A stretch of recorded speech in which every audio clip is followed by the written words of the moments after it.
ألم تر إلى الذين يجادلون في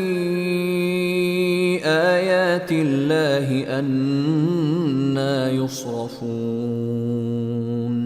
الذين كذبوا بالكتاب وبما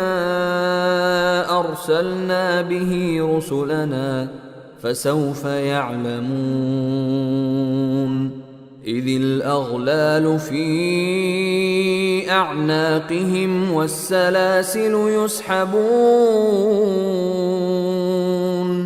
في الحميم ثم في النار يسجرون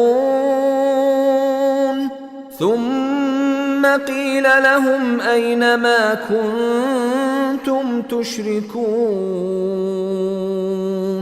من دون الله قالوا ضلوا عنا بل لم نكن ندعو من قبل شيئا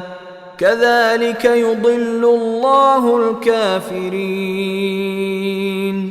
ذلكم بما كنتم تفرحون في الأرض بغير الحق وبما كنتم تمرحون ادخلوا أبواب جهنم خالدين فيها فبئس مثوى المتكبرين فاصبر إن وعد الله حق فإما نرينك بعض الذي نعدهم أو نتوفينك فإلينا يرجعون